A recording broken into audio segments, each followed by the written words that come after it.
I recognize the oppressive practice embedded in the use of the colonial language, be it French or English, to recognize native lands. But it is what I can do to open up dialogue given my own limitations as a settler. Given also that we are meeting virtually from different locations, I invite you all to post an acknowledgement of the land where you are situated. Je rends hommage aux peuples autochtones qui, bien avant l'établissement des Français et des Anglais, ont interagi les uns avec les autres sur le territoire que j'occupe. Ces terres font partie du territoire traditionnel des Wendat, des Anishinaabe, des Haudenosaunee, des Métis et des Mississauga de la Première Nation Credit. On appelle communément le traité signé relativement à cette parcelle de terre le traité Achat de Toronto. Il s'applique aux terres allant de l'est de Browns Line jusqu'à l'avenue Woodbine et du nord vers Newmarket. L'esprit de fraternité à l'origine de ce traité est un modèle pour notre communauté universitaire. Now, let's take a moment to look inwards and acknowledge our personal biases. Let's think about and reflect on our first reactions when we hear a land acknowledgement, or as it might be the case today, a language and by extension a culture we don't quite understand. How can we be truly open-hearted? How are we complicit in perpetuating exclusion, oppression, and systemic racism? And what do we need to do to unlearn? I will close by recognizing the Muwekma Ohlone, the original inhabitants and current indigenous peoples of the land where Zoom is headquartered in San Jose, California.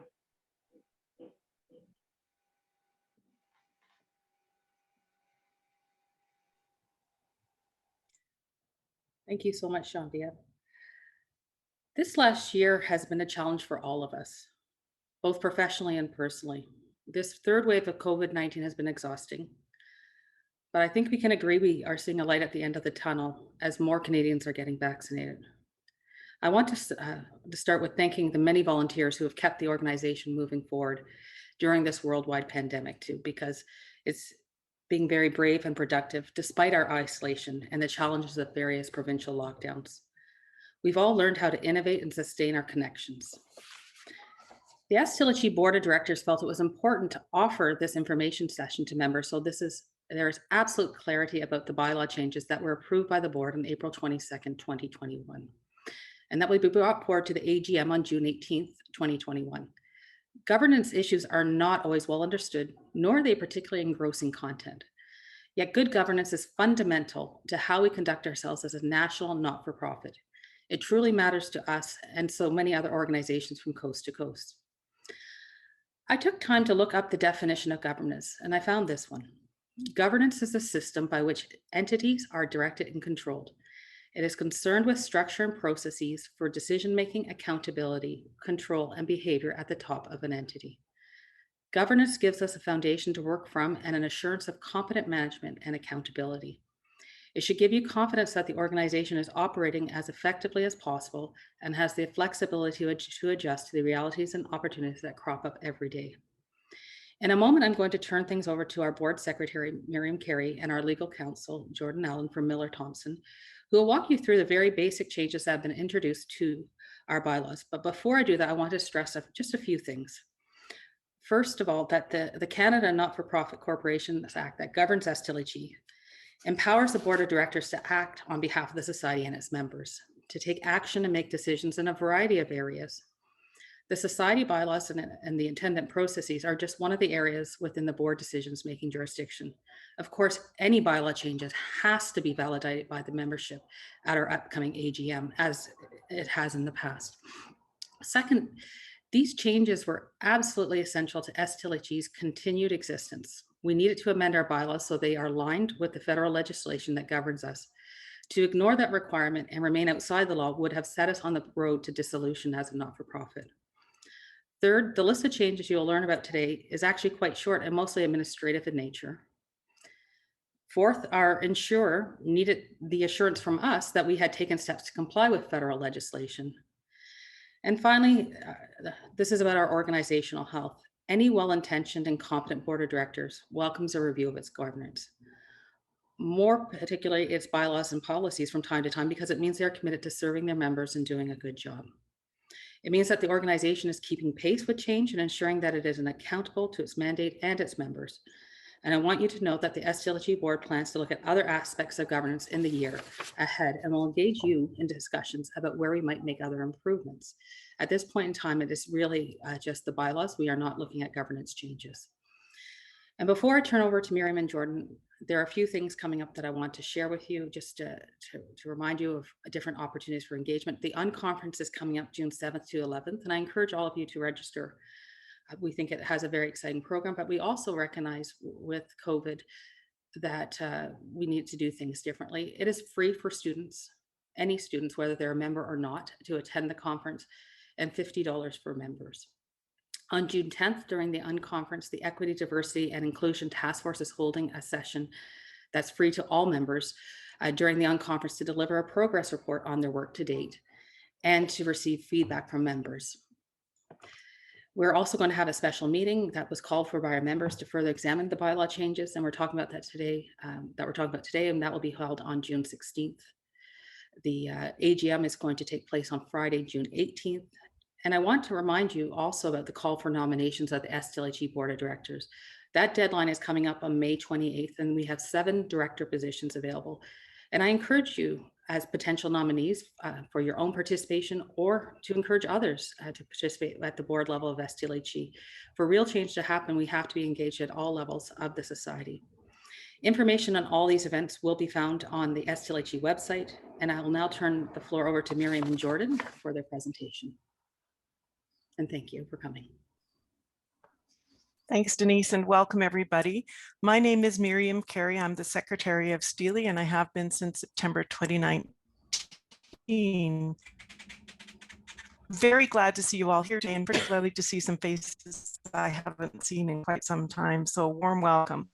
I just want to make a few remarks about the context of this bylaw change, what the board's been considering over the last period of time, and then I'll introduce Jordan and invite her to make any comments about the bylaw change itself.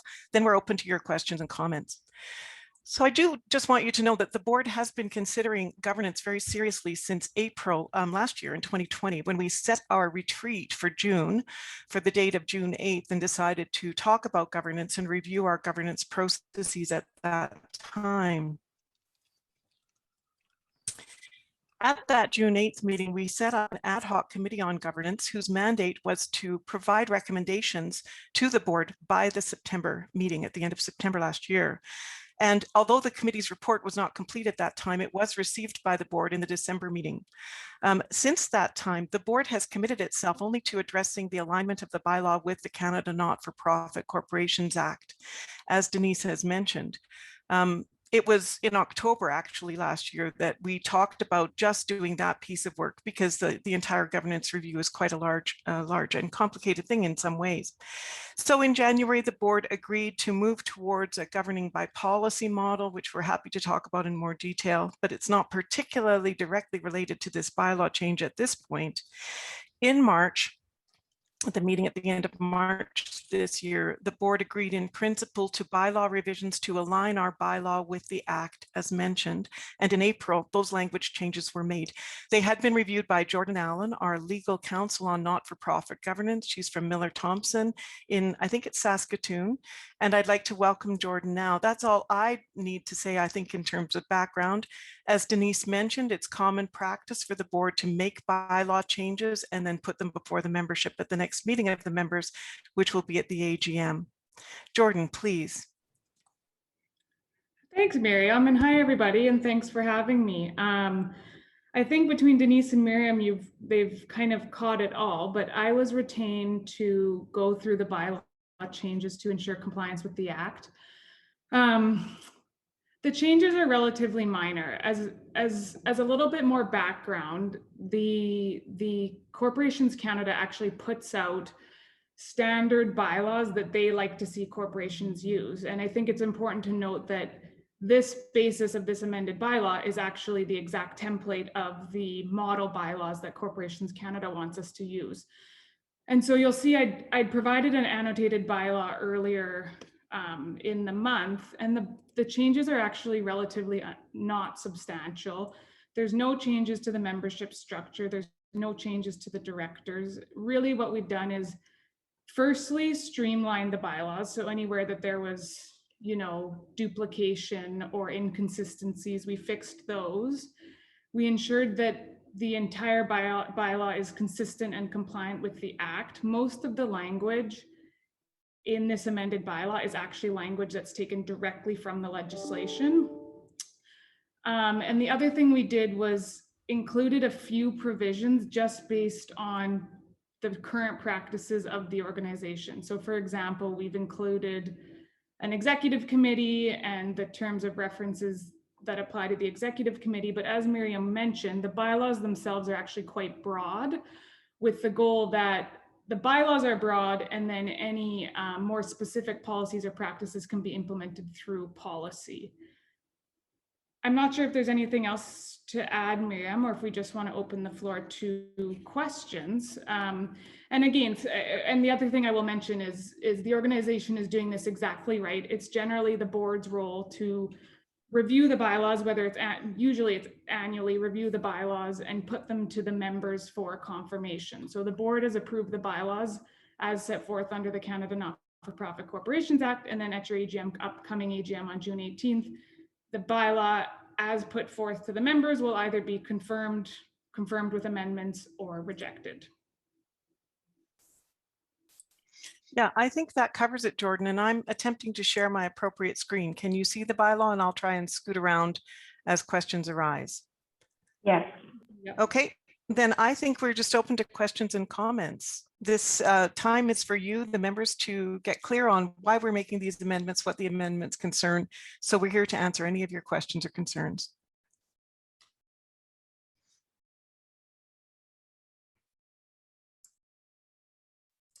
I cannot now see if anybody has hands up or anything, so somebody else will have to monitor that, given that I'm sharing my screen. I apologize.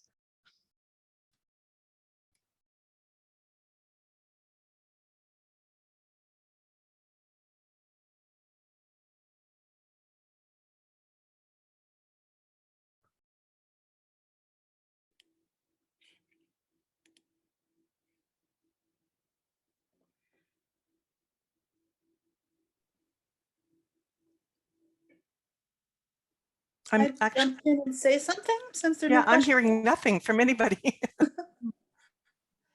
And if it's helpful, Miriam, I mean, if there aren't any specific questions, if it's helpful, I'm happy to run through the changes broadly.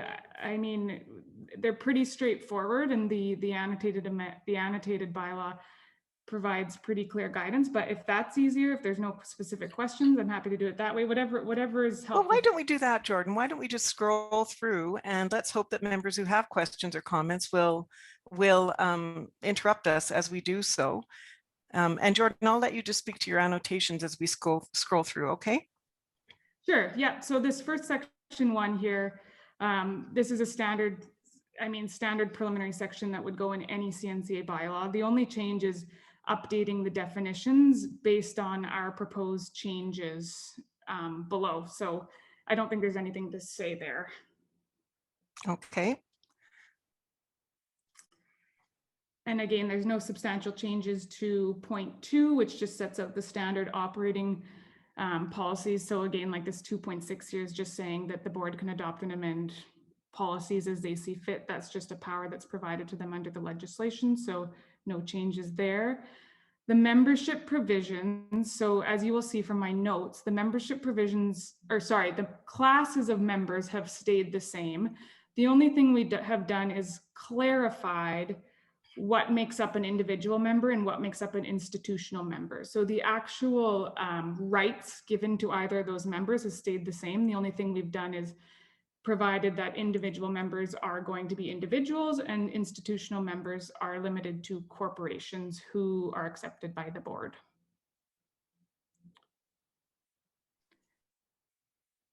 And then the other thing that we have clarified is the term of membership. So for either an institutional member or an individual member, we've provided for a 1-year term. We have done this just for as a best practice. It was already what was being done by the corporation. So if you don't pay your dues, then you're no longer a member. But what we've done is provided this year-long term just to clarify that unless you pay your dues, your membership term expires. I don't know if anyone has any questions on that one.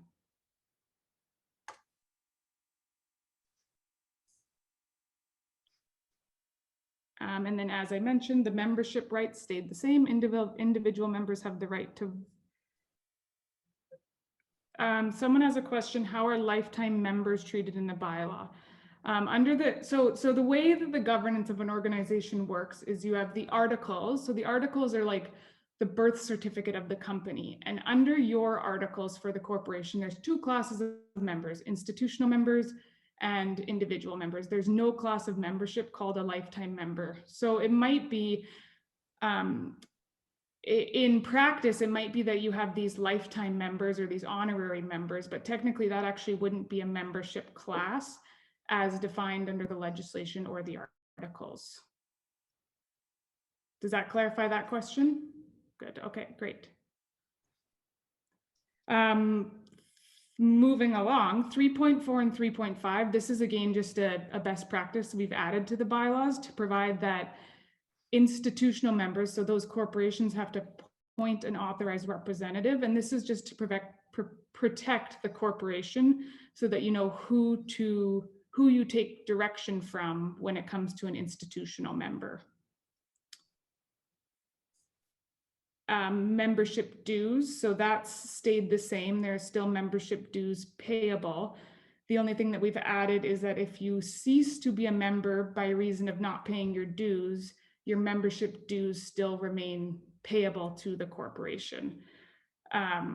There's always some discussion about, well, how do you enforce that? How do you enforce that payment of dues that haven't been paid? But in any event, they remain payable. Terminating membership, there's been no change. Discipline of members, there's also been no substantive changes to that one. Again, a lot of this is just language. So moving into the board of directors, this is just standard language set forth under the CNCA, which sets out the various powers that the board has. And this was in your previous bylaw as well. 4.2, so again, that has to comply with your articles. Your articles provide a minimum of 5 and a maximum of 20 directors. So that just is consistent with what's in your articles. And then immediately following this bylaw, you're fixing the board at 12, but again, the members or the directors can change that number from time to time. Qualifications, no substantive change. Terms of directors, so point A, that's the same that was in your previous bylaws. So directors serve 3-year terms. The provision we've added is to limit the number of terms that a director can serve. So we provided they can serve for 2 full consecutive terms, at which point they have to step off the board for a period of 1 year and then can be re-elected again. And as noted in the annotations, it's a good practice just to ensure regular turnover of the board, and what we understand you've been doing informally anyways. 4.5, the members have the power to remove directors. That's set forth in the legislation. 4.6, no substantive change. So the members can replace that board member, and if they don't replace that board member, then the directors can do so. Board meetings, no substantive changes. This is basically what's set out in the CNCA. The only main thing I think in this whole provision that we've changed is provided there's no requirement under the Act to provide a certain amount of notice for a board meeting.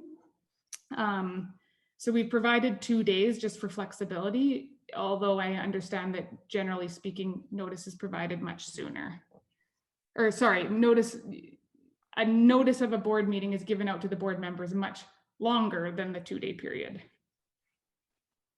Jordan, can we take a pause? I'm seeing that Anita has got a question in our chat. Sure. Denise or Miriam, can you address that question? I hope I'm unmuted. Am I unmuted? Yes, I am. It's Miriam here. We don't have any further plans to do any adjustments to the bylaws in the future. We do have a task ahead of us, Anita, to align the policies, which are board-derived operational policies, with the bylaw, should the membership approve this bylaw revision. That's certainly on the horizon, but we don't have any plans to be adjusting the bylaw further.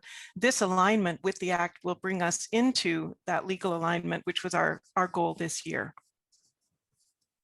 Is that responsive, Anita, or do you want to unmute? And if there's anything particular that you want to ask about, I'm happy to try to respond. No, that's great. Thank you. Okay. And thanks for helping us navigate this, other colleagues. So please, shall we proceed, or are there other questions or comments at this point? Seeing and hearing none, shall we move on, Jordan? Sure. Okay. And if I'm going too quick, just let me know. I'm kind of just flying by as you go along through the slides. 4.4. So this is going to come up in two places, meetings of the board and meetings of the members. What we've done is, you had already provided for electronic meetings under your former bylaws.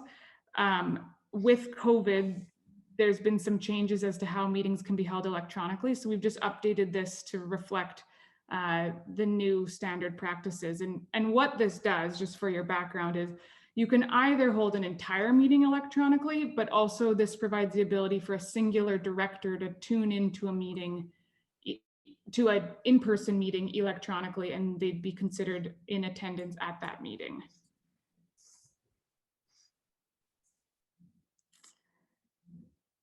No changes to quorum. Each director has a vote. That's standard. Directors aren't paid. That's standard. 5.8. So this is just saying, which is a good governance practice, is immediately following the AGM. So June 18th, the board will hold a meeting as soon as practicable to deal with future motions.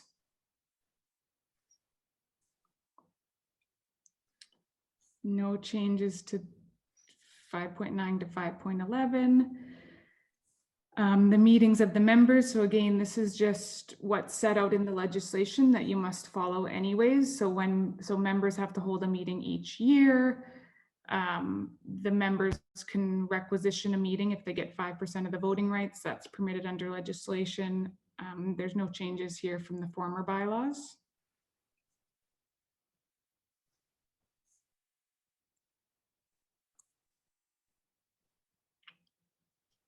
And again, we already touched on the electronic meeting by electronic means. Notice of the meetings. Again, this is exact replicated language from the Canada Not-for-Profit Corporations Act, when you have to give notice of the meeting to the members. No changes.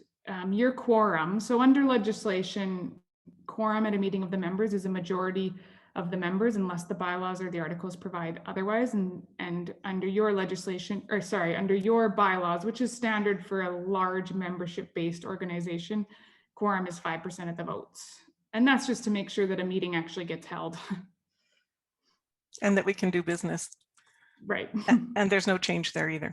No change, yeah. Okay, officers. So this is a section where, as you'll see in my annotations, we did make a change. Under the former bylaws, it was a bit convoluted and inconsistent, but what it said was members had the ability to appoint officers, but directors had the ability to remove officers. So you end up with kind of a circular decision-making authority by the members to appoint and the directors to remove officers. Standard, and I don't know why that was. It might have just been an oversight, but standard under the legislation, and usually for 99% of organizations, the membership at the AGM elects the board, and then the board is tasked with managing day-to-day operations, which includes electing the officers. So the board turns around and elects your chair, your vice chair, your president, your secretary. That's usually how it works, and that's how it works under the legislation unless you opt out of that governance practice. So what this new amended bylaw provides for is that the directors will elect the officers, and that would happen at that meeting that follows the AGM. So the new board is elected by the members, and then the new board holds a meeting and then elects those officer positions. And there are some really great advantages to this model, which is, as Jordan alluded to, really standard governance practice. The notion here is that the membership elects all of the directors, just as directors of the board, not ex officio positions. I'm sure that Jordan's going to end up mentioning that very shortly, or officer positions. What that allows is that members can put their names forward, and we hope some of you today do, put your name forward in the nomination process to be a candidate for a director position. You can enter the board without coming into a huge degree of responsibility or a particular portfolio that you may or may not have any expertise in, or any desire to develop any expertise in. And yes, Nicola, you're quite right. We're going from the members deciding on the president, vice president, et cetera, to the board deciding. And typically the board will make that decision after every AGM. Why? Because at each AGM, you will likely have new directors coming onto the board. So for example, a new director, this year, a new director might put their name forward. Let's call them Betty Boop. Betty Boop puts her name forward and is elected to the board, and thinks ultimately that Betty is interested in taking on the role of secretary, which is the position that I currently occupy. My current term takes me for 1 more year. Betty might spend the year as a director shadowing me and learning about the responsibilities of secretary. And then as Betty's second year of her 3-year term comes up and I go off the board in 22, then Betty might put her name forward for the office of secretary and take that on. So it allows for people who are on the board to get some training and some expertise in areas, and also to make the contributions that really come from their own background and their areas of interest and expertise. So, and again, this is very standard board practice.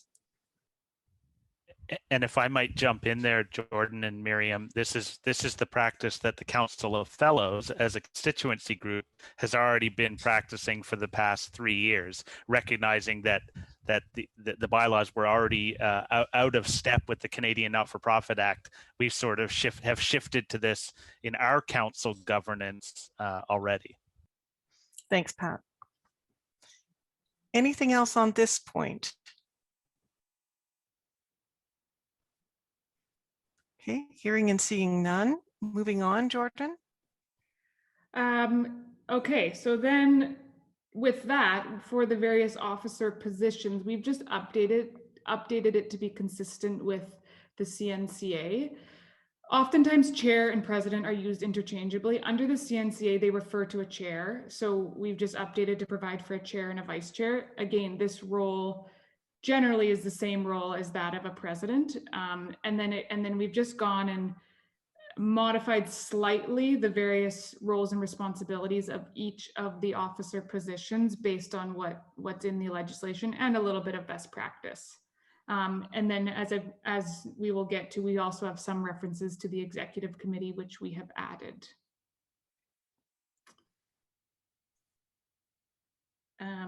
Officer vacancies, they'll be, so again, this just complies with that change whereby any officer vacancies will be replaced by the board and not by the members.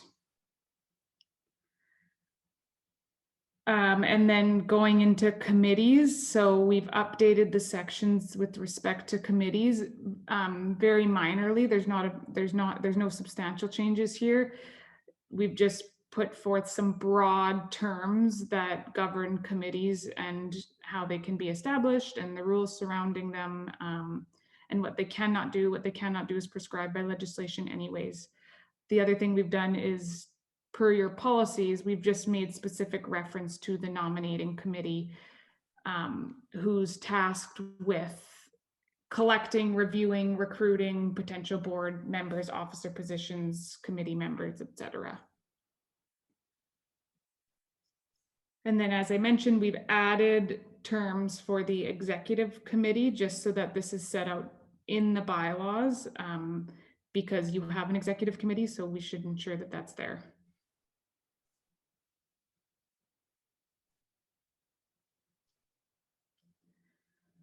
So affiliated groups, this section, I've not made any substantial changes to, because I understand that this is going to be revisited at a later date. I just know that there are affiliated groups within the organization. The only change that we've made to this section is there was a sentence that provided that, and it's here in these annotated comments, each constituency is entitled to nominate one director for election to the board.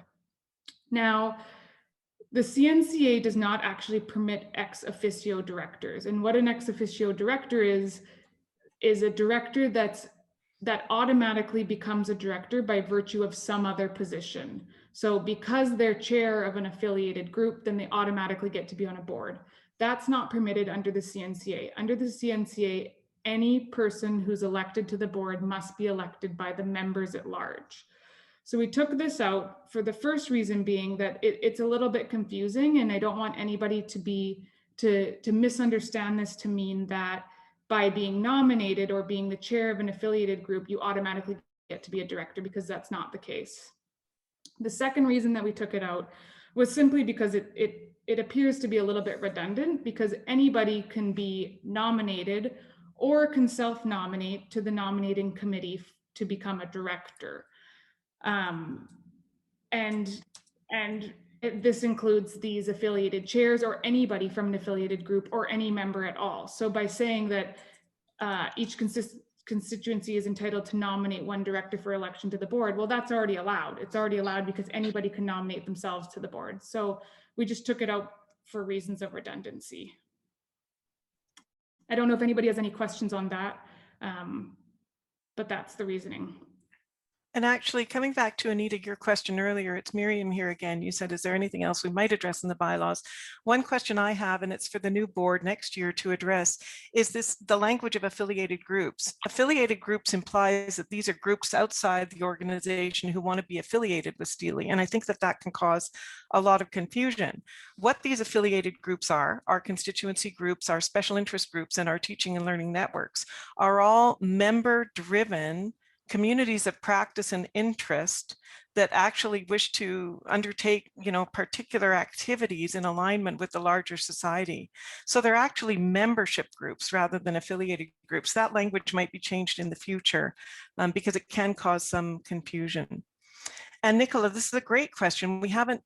Nicola's question, if you're not seeing the chat, is what will be the approach for keeping communication between the STLHE board and constituencies open? Well, I mean, the reality is that I'm just going to say this, I'm not sure it's true, but I'm sure I'll be corrected if I'm wrong. All the constituency groups hopefully will have members who have put their name forward as directors. And so then it would be a question of how the constituency group itself or the special interest group or a TLN actually wishes to communicate with the board. If they wish to have their, some representative who is, there to be a communicative liaison between the constituency group and the board, that's yet to be determined. And in fact, we had hoped that the current chairs of our constituency groups would have been able before this point to get together and talk about what this could look like going forward, but that hasn't been able to happen. So that's still yet to be determined. Jesse Richard has also asked, still confused about who decides to be on the board. The membership, Jesse, the whole membership. All of the director candidates will come forward from the nominations committee, and they will all be on an electronic ballot that goes to the whole of the membership. All of the members can vote then. Members who choose not to vote, that's fine, that's their choice. Members who vote, for example, in this year for less than 7 directors, fine, that's their choice. But it's the entire membership which will elect directors to the board now going forward.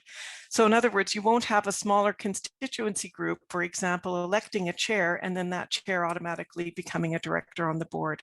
So all members will elect all directors, and then after the AGM at which the membership affirms that, ratifies that election, then the board itself will select its officers, if any, or any particular portfolios that need attention.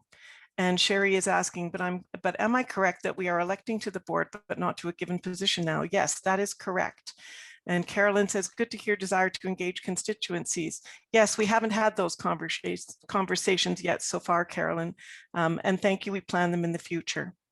Anything else on this point? Jess Nickel, to clarify, if I was a member of STLHE but not EDC, no, there's going to be no director that's an EDC director, Jess. So what you'll see is a candidate. So let's just play this out. What this could look like this year, and this is my hope, is that let's say there are 10 candidates coming forward as potential directors for the STLHE board. You will receive as a member the names of all those candidates, and you'll receive an electronic ballot. You'll have candidate statements of why they wish to serve on the board. And then you will vote for the people that you want in, and then the votes will be tallied, and then the 7 members with the top 7 acquired votes will become directors on the STLHE board. They'll become directors without an official position, so they won't be an EDC rep or a SODL Canada rep or a Council of Fellows chair or whatever. They won't be a chair of awards. They won't be secretary. So they will actually be elected to the board, and then the board itself will decide on that annual basis who needs to do what and who will be the officers. So that's the response to that. And Sherry, you think it's less transparent? I mean, I would love to hear more about that, but you're also interested in hearing more about Pat's experience of the pros and cons of this method. So please, Pat, if you would. Yeah, I'm happy to share. I really, as the chair of the Council of Fellows, I feel like this process or this setup has only really had pros from my perspective based on how we operate. So we elect fellows, we put out the call is out right now. We have 3 positions open, there's 7 applicants, folks are voting as we speak. The results of that will come back in, the top 3 and then in the numbers will join the executive, and then the executive will roll forward and have the first meeting after our AGM, because at our AGM that will be confirmed, and so those new fellows will be elected to our executive. The first meeting after our AGM will be called by the current chair or vice chair. In this case, it will be called by the vice chair because I'm leaving the council, so I will no longer be involved. So the vice chair, as it currently stands, will call that meeting, and at that meeting, the people at the table then, who are all elected on an equal basis, will determine who among them, whether it's by election or acclamation or simply I have the time to do one of these roles, will be up to that group of people who have been elected by the whole. So the whole in that case being the Council of Fellows. Why I see this as a good change moving forward is because right now, as it stands in the bylaws, I'm the Council of Fellows chair. I've got responsibility to keep that machine running, but I'm automatically designated a STLHE board position, to which I didn't really have the intention of filling, but it does equal a double job, right? It does feel like I've doubled my workload. Almost without my consent. And so moving forward, I really see it as a positive mechanism to allow the chair to focus on their chair duties within the Council of Fellows. Hopefully, someone within the council, so a 3M National Teaching Fellow or Student Fellow or College Sector Educator Award winner is elected to the board by the overall STLHE membership, and we can figure out what the relationship is going to be there in terms of making sure that the Council of Fellows exec and the STLHE board have some relationship, because the sort of voted in relationship piece isn't inherently there in order to make us compliant with the Canada Not-for-Profit Act. Thanks, Pat. That's really helpful. And Nicola has a question wondering down the road if constituent groups will become more self-sufficient, both governance and organizational structure, and ultimately membership. Well, the current state of constituent groups, just like SIGs and TLNs, Nicola and everyone, is that they are creations of the board at the request of the membership, and that they operate aligned with STLHE's values at the societal level. The other thing to note is that currently there is one budget, the Society's budget, and allocations to the constituent groups or anyone else are made at the discretion of the board, and usually at the request of those particular groups. So what it would look like in the future from a governance point of view, standing here as secretary, I would say if constituency groups want to become self-sufficient, then to me that looks like they exit STLHE. they decide that they don't want to be part of STLHE anymore, they're aligned with some other goal, and they set themselves up independently as different kinds of groups.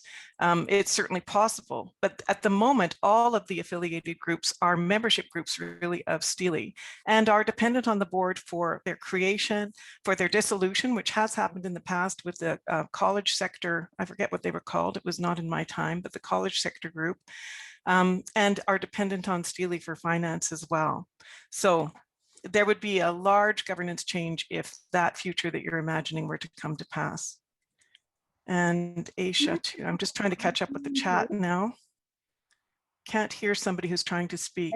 It's Jordan. Can I make a couple of comments too? Please, Jordan. So all these questions being raised are great questions, and they're not uncommon to your organization. Any organization that has that's national in scope and that has these types of chapters or affiliated groups or committees, all these questions are always things that are being raised. How do you keep the connection between the affiliated groups and the head corporation? And how do you keep those affiliated groups from mission drifting away from the organization? And so the CNCA, I mean, it's not possible for a member of these affiliated groups to automatically become a director. It's not possible under the legislation. But what we do see oftentimes is something where if any member of these affiliated groups becomes a director, is elected as a director by the members, that's great. If they are not, then they're still permitted to have a member attend board meetings. They can't vote, but they attend board meetings for the purposes of reporting to the board, because these affiliated groups, because the directors have a fiduciary duty to oversee the management of the organization, and that includes overseeing these committees. So there does need to be practices in place to make sure that these committees are reporting to the board and that the board's overseeing what the committees are doing. While they do make their own decisions on a day-to-day, operational decisions, fundamental decisions that affect the corporation have to be reported to the board and made at the board level. So there's, I guess just what I'm trying to say is, even though, I mean, in most instances, it sounds like the chair of these affiliated groups or a member of the affiliated groups will become a director by nominating themselves and being elected by the board. In the case that they're not, we could still put in place mechanisms to ensure that the board is aware of what these affiliated groups are doing. Yeah. Thanks, Jordan. And I'm just catching up with the chat here. Miriam here again. Aisha, you're correct. The board, the members elect directors, and then the board decides what role those directors might take on. Jess, how will members groups be led? The board designates someone to Total Canada. I think Jordan's answered that. And I think, was it Jess or is it Cherie who had to leave? Yes, Cherie had to leave. Thanks for being here. If you're still here, thanks to Pat. And yeah, where might this lead? It's a good question, Nicola. The board can create groups based on the request of the membership. This is Jesse's thing in chat. From what I understand, groups cannot be dissolved at the request of the membership. That's correct. The groups can only at this point in time be dissolved by the board itself. What bylaws, this is Lauren, what bylaws, if any, moderate the governance and executive structure or operation of affiliated groups? Well, just this, what you see here in front of you, the affiliated groups section of our bylaw, section 10 currently is the one that governs that, Lauren, and it basically requires the affiliated groups. I'll scroll a little further, we can go further. The affiliated groups, as you can see, have to be aligned with the society's vision, mission, goals, and purposes. The affiliates have to be made up of members and must cause it to operate in accordance with any relevant operating policies, and the members of the affiliate may cause it to perform such as activities as required by the board from time to time. So, and here are the constituency groups and the special interest groups and the teaching and learning network. So all this section in this bylaw, section 10, Lauren addresses all of this, and I'm just scrolling down to see the chat and the direct. And Miriam, I can just add that, for example, the Council of Fellows, we have our own set of bylaws that mirror STLHE's bylaws, and where we don't say something, we automatically fall under the umbrella of STLHE's bylaws as a constituency group. That's correct. And Anita, the directors actually should represent the interests of the society as a whole is absolutely correct, which sometimes may mean representing more than their, absolutely, you're exactly correct. Thank you, Anita. And that is a challenge for directors, especially if they're associated with particular groups. Jesse, does the membership have any say in what roles exist on the board? Not really. Now, Jordan, correct me on that one, but the membership has the say as to who is elected to be a director on the board, but the board itself decides on the roles. For example, the board could say we don't need a secretary, for instance. It's possible. This year we don't need a secretary, so we're going to operate without a secretary. And so that's what the board could do. Jordan, please correct me if I'm wrong about that. Yeah, when I think, Jesse, what you're saying, what roles exist on the board, and assuming you're referencing those officer positions, and under the act and the bylaws, it's quite broad in terms of who the directors can elect or appoint as officers on the board. And so it's standard practice to have a chair, but again, as Miriam mentioned, it's up to the board to determine what officer positions are needed in any given year. And just to riff on this a little further, Jesse, one of the plans was that we were going to, rather than have a president-elect position, which has been historically the case in STLHE, elected by the members, we were going to have a past president elected. Now all that's eliminated with these ex officio positions not existing anymore. So what that would look like is, for example, Denise has been elected as president, but 2 years into her 3-year term, she may say, I don't want to be president anymore. It's time for somebody else to be the chair. And, you know, if the board is willing, I'll be the past chair and help guide that person as they take on the role of chair. That's what that could look like. Okay, and so constituency groups may moving forward have no representation at the board's whim. I think that's unlikely, and it's not at the board's whim. It would be at the vote of the membership. So the responsibility, I guess, would be with the constituency groups or the TLNs or the SIGs to ensure that they have some candidates coming forward from their groups as candidates for directors on the board. I think that's that. Conflict of interest, Jordan, I'm just moving on, seeing as the chat, that's the last comment in the chat at the moment. Yeah, I guess I just, before we quickly move on, I just want to make it clear that these constituencies are managed by the board of directors. And so when Pat's saying that they have their own policies and instruction manuals for how these committees run, or affiliated groups or chapters or whatever it is that you call them, it's the board's duty to manage and oversee the operations of these committees and to ensure that these committees align with the purposes and the vision and the articles and the bylaws and the policies of the corporation. And so in the question of whether there's transparency, well, there has to be transparency between these entities because they're not even, it's all one, and there has to be transparency because the board has a fiduciary duty to the corporation to make sure that these affiliated groups operate under the corporation and in compliance and in furtherance of the purposes of the corporation. Thanks, Jordan. And now I'm just catching up with the chat again. Chat is so fast. Denise is reminding everybody that the deadline for nominations to the board is May 28th. So please consider putting your name forward or encouraging your friends to. Yes, that is correct, Carolyn. As Pat is completing his time as chair of Council of Fellows, there is, at the moment, I mean, we hope that the Council of Fellows will have some of their fellows nominate themselves to the board, but that is accurate. Aisha, this has been helpful. Great. Glad to hear it. Still trying to think through the relationships between the affiliates and the boards. How affiliates will be led is up to their own bylaws, which are currently in place, Jess, as far as I understand it, and those bylaws have to be aligned with the STLHE bylaw as well. Nicholas said Janice had a question. Janice, please, did you have something that we've missed? Actually, it's sort of a question and also a comment. So Jerry and I were just direct messaging a little bit because she's the chair of TAGSA right now. And in my current role as partnerships chair, that's been part of my role, is to liaison with TAGSA and the TLNs as the part of the portfolio, which won't exist going forward after I finish my term. And we were just commenting how it worked fairly well, and there may be Jordan mentioned one possibility would be if a group didn't have a board member, they could attend a meeting instead in order for the communication and awareness to happen. But another possibility, would it not be that we could identify as one of the roles for a year, someone to play the role of a liaison between the board and certain groups if necessary? Is that not correct, Jordan? I think that's certainly possible. And Jordan, you can, again, please jump in. But the other thing that can happen is if, for example, there wasn't somebody elected from that TLN or a SIG or one of the constituency groups, the board could always invite the chair or any representative from that executive of that group to come and talk to the board about what's going on there for sure. Is there anything else, Jordan, you wanted to say about that? And I see Anita, you have your hand up. Now we're seeing hands as well. So Jordan, anything else on that one?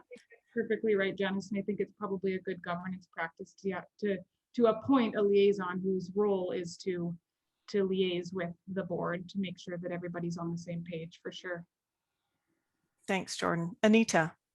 Yeah, I just wanted to agree with the liaison idea because I've been on other non-for-profit boards and it's really normal to have the membership, elect directors and then those directors self-elect officers. So that's really consistent with my experience. But where I think the STLHE is unique is that it does have these, these affiliated groups, as we're calling them, that have, quite a large importance to the society and a large membership, and that's quite unique based on other organizations I've been a part of.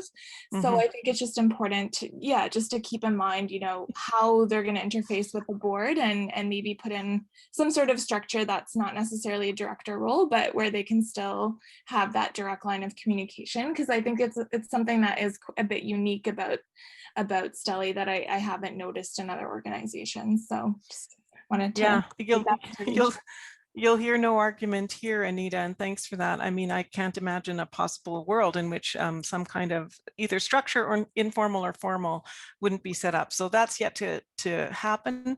And there is a bit of living into that's going to happen. This represents a change in the way that we've been operating the election of members to the board and the construction of the board. So it is a bit of a change. It may take a little time for us to live into it and to discover for ourselves what's going to work best for the society as a whole and all our various affiliate groups. So thanks for that. Now, colleagues, I'm noting the time. We have only 5 minutes left. Is it useful for us to scroll through the rest of the annotated bylaw? If not, happy just to have conversation, and you can send any further questions you have to me. And if I need Jordan's help to answer, I will do that. So in your hands, what's going to be most useful?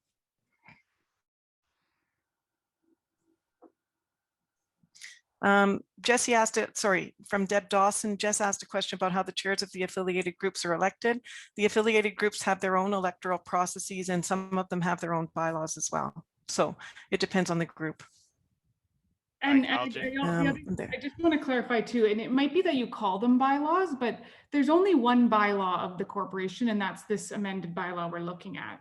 So whatever it is that each of the groups call them, it's really whether you want to call it a term of reference, whether you want to call it a policy, whatever it is you want to call it, that guides how these affiliated groups work. And broadly speaking, like I said, you have your articles, which is the birth certificate, and then the bylaws have to comply with your articles, and then any policies in place. So whether it's terms of reference for affiliated groups or any other policy you have, conflict of interest policy, privacy policy, those have to align with the bylaws. And so everything that you were all talking about is great. And what you can do is, because the bylaws are left quite broad for the affiliated groups, you can update your terms of reference for each of the committees or bylaws or whatever it is that you call them. You can update them to ensure that you have these liaisons in place, that you've got proper reporting. That can all be set out in the rules governing these various affiliated groups, and including how positions within the affiliated groups are elected or appointed. And as I said earlier, at least within my constituency group, we mirror what is the practice that's coming for STLHE, right? And while we call them bylaws, we can change that to terms of reference. That's not a big deal. Yeah. But we already echo what's happening here in terms of our election from the whole and appointment at the amongst the executive as to which positions they'll play. Yes, and Aisha, just to respond to your question in the chat, it's Miriam here. No, the board has no plans to change anything about EDC governance. We may change this language around it because, and I'm learning too. I mean, I thought we had lots of bylaws with different articles in them, and the answer is no. We have one bylaw with lots of different sections, and Jordan's just made it clear that what we're calling bylaws at the affiliated group level really aren't bylaws at all. So there's some language to clear up as we move forward as well.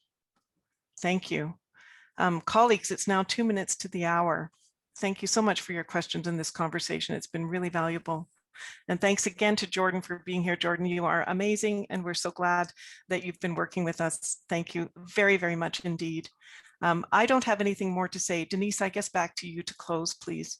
Great. Thank you so much, everyone who's attended. We will be posting this video for those who were not able to attend. And as we noted earlier, please do continue to ask your questions. Aligning ourselves to the Act is part of our good governance, but really the society is made up of its members. And I do want to, as I said in the chat, May 28th is the deadline. I encourage you, if you think representation is an issue for any area that you're interested in, please encourage people to put their names forward. It is really important that we have quorum on Friday, June 18th, which is our AGM, which is where we will be having the official vote of these bylaws.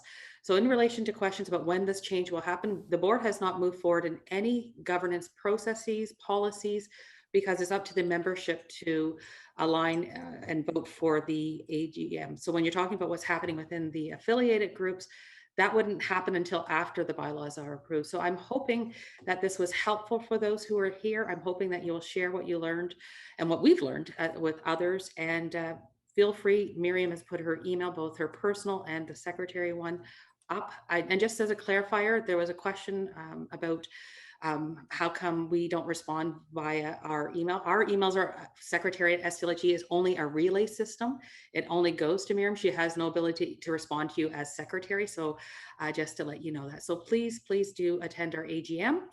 And we will see you hopefully soon, and look forward to any other questions. And so much thank you to Jordan, to Miriam for hosting this, to all of you for coming, and to the board members who've spent the last 6 months to a year and a half, depending on where yes, this conversation of alignment and lack of alignment started. So thank you to everybody, and hope you have a long, good weekend coming ahead.